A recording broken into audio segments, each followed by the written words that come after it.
धन्यवाद। साथियों,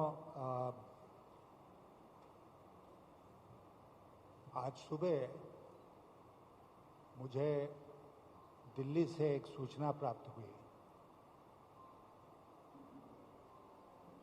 उसके अनुसार ये पता चला कि कल देर रात को दिल्ली में प्रधानमंत्री जी, गृह मंत्री जी और पार्टी के जो अध्यक्ष हैं नड्डा जी, इन तीन लोगों की बैठक हुई, एक समीक्षा बैठक, जिसमें और जगहों में जो चुनाव हो रहे हैं उसके अलावा विशेष तौर पर यहाँ बंगाल में जो चुनाव हो रहे हैं उसके बारे में चर्चा की गई।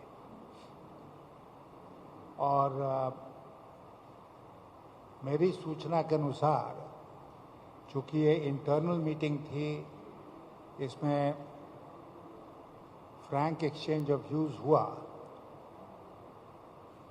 तो ये ट्रॉइका जो है बीजेपी का, वो इस नतीजे पर पहुंचा कि जो 2 फेजेस के चुनाव हुए हैं उसमें उनका परफॉर्मेंस बहुत ही निराशाजनक होने वाला है, और बाकी के जो 6 फेजेस हैं बचे हुए, उसमें वो उनका परफॉर्मेंस वो जानते हैं कि और भी निराशाजनक होगा।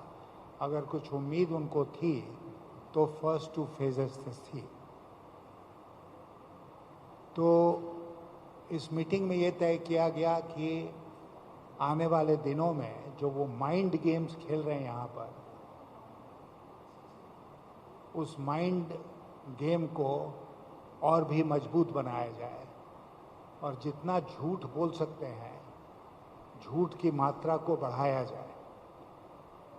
और उसी के अंतर्गत आपने देखा होगा कि 3-4 दिनों से जो एक अफवाह भारतीय जनता पार्टी की तरफ से उड़ाया जा रहा था कि ममता बनर्जी कहीं अन्यत्र से चुनाव लड़ेंगी, ऐसा उनके द्वारा कहा जा रहा था। तो उसी के अंतर्गत तो जो कल रात को मीटिंग हुई जिसमें जो फैसला हुआ, उसके अंतर्गत पार्टी के अध्यक्ष नड्डा जी ने एक बार न केवल इस झूठ को दोहराया, सारे कॉन्ट्रडिक्शन के बावजूद, कि ममता जी दोबारा चुनाव लड़ेंगे, बल्कि झूठ में एक और नया मोड़ ये दिया कि उनको ममता जी के निकट सोर्सेस से पता चला है कि वो अन्यत्र किसी और कॉन्स्टिट्यूएंसी से चुनाव का नामांकन दाखिल कर सकती हैं। हम लोग भी तैयार हैं। आने वाले दिनों में बीजेपी की तरफ से झूठ बोलने की ये जो प्रक्रिया है उसको और बढ़ाया जाएगा और तीखा किया जाएगा। माइंड गेम्स को, जनता को मिसलीड करने के लिए तरह तरह के मिथ्या अफवाह फैलाए जाएंगे।